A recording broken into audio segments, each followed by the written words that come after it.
Alors, je vais être très bref parce que la journée a été longue, évidemment. Donc, je remercie l'agence Alter pour la synthèse sur laquelle j'ai pu travailler. La synthèse a été faite en quatre pôles. Le premier pôle, c'est la notion de sensibilisation. Enjeu, terminologie, à nouveau, définitivement scindé esprit d'entreprise, esprit d'entreprendre. Gros travail encore à nouveau sur cet aspect, même si ça fait largement 6-7 ans que... Oh, mais les fautes d'orthographe vont se voir. Je suis désolé pour l'agence Alter, où êtes-vous? Deuxième point, la passion. Mettre en avant clairement la passion, impératif de citoyenneté. Puisque vous m'avez déjà lu, je n'ai pas besoin de le prolonger. Les différents publics cibles qui doivent être sensibilisés. À nouveau, on parle des médias. On a entendu ce matin que les médias pouvaient être disponibles. Il faut renforcer ce rôle. Un aspect qui aurait pu être mis un peu plus haut, peut-être en 1 ou en 2, l'enjeu territorial. Donc d'une part, l'aspect coordination dans la rédaction d'une stratégie, mais également la notion de micro-territoire, la collaboration entre entreprises, consommateurs sur des petits territoires où apparemment la notion de circuit court est apparue. C'est un thème sur lequel l'ASE travaille depuis peu. Donc le quatrième point était l'enjeu territorial. Le cinquième point, le renforcement des partenariats avec le monde de l'entreprise, je le dirais sous l'angle des réseaux, des fédérations professionnelles.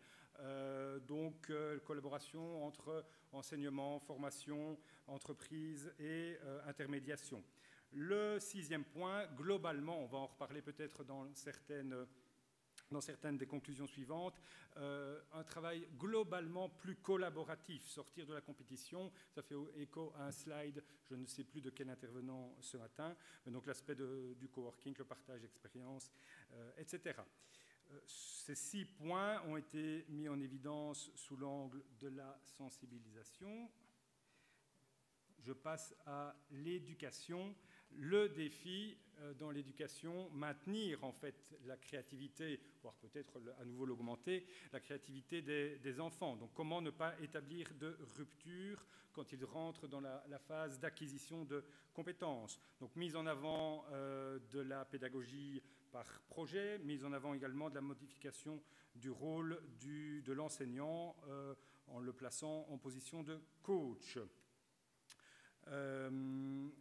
Je vais poursuivre sur ceci. École entrepreneuriale, c'est quelque chose qui a été cité à plusieurs reprises ce matin, mais donc c'est évidemment intéressant, une démarche globale à mettre en place au sein de certaines écoles.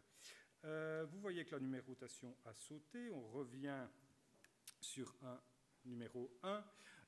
C'est globalement le thème de l'erreur et du rebond dès lors. On en reparle également sous l'angle de l'accompagnement, mais donc un long travail, de longue réflexion a été faite apparemment sur cette pédagogie de l'erreur. L'accompagnement, donc le dernier sujet, dans un sens de filière, il suit l'aspect sensibilisation, formation, éducation. L'accompagnement, l'atelier a été établi sous l'angle réellement de personnes souhaitant créer une entreprise. Donc nous sommes ici sur esprit d'entreprise et création d'activités a priori marchande, mais on pourrait également peut-être parler du non-marchand. Donc attention à cette rupture, on ne parle plus d'esprit d'entreprendre. À ce niveau, une part du débat a été autour de la notion de business plan. Que faut-il demander aux porteurs de projets? Et donc, dans les différents aspects qui ont été mis sur la table, c'est ramener le business plan à ce qu'il devrait être. Dans certains cas, il ne faut pas attendre 50 pages. Dans certains cas, c'est une seule page. Il y a de nouvelles méthodes pour accompagner les porteurs de projets plus souples, dont notamment le fait de les pousser le plus rapidement possible à rencontrer leur marché et à faire des erreurs donc dès lors traitées pédagogiquement. La notion d'essai-erreur d'ailleurs est à l'écran. Je continue. Un point important est bien le rappel que la création d'activités n'est pas pour tout le monde. Ça ne sert à rien de faire croire à toute la population qu'elle peut créer son entreprise. Et donc, la réorientation doit faire partie du métier de l'accompagnement. Et comment peut-on mieux identifier les personnes qui pourront aller jusqu'au bout du projet? C'est sur base d'une analyse, motivation, compétences, attitude entrepreneuriale. Parmi les autres outils à utiliser dans l'accompagnement à la création, nous sommes revenus sur les méthodes plus collaboratives. Je les ai évoquées tout à l'heure: coworking, café numérique, cercle d'entraide. Le mentorat, c'est-à-dire le fait qu'un pair, un semblable, un entrepreneur déjà installé puisse accompagner un jeune. Et évidemment, l'aspect formation, la formation continuée.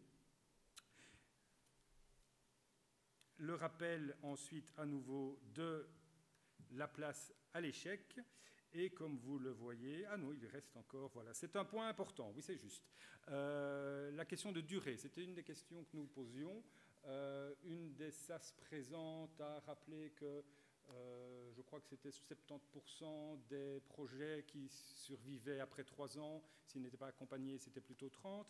L'enjeu est la durée de l'accompagnement. Pendant combien de temps faut-il suivre ces porteurs de projets? Apparemment, de 2 ateliers sont sortis cette notion de 4-5 ans. Donc voilà, je pense que je suis au bout. Je crois, je descends. Je suis au bout des conclusions. Je remercie à nouveau l'agence Alter pour l'effort fait pendant les capsules. Et je passe la parole à Gaëlle Boulet qui est là.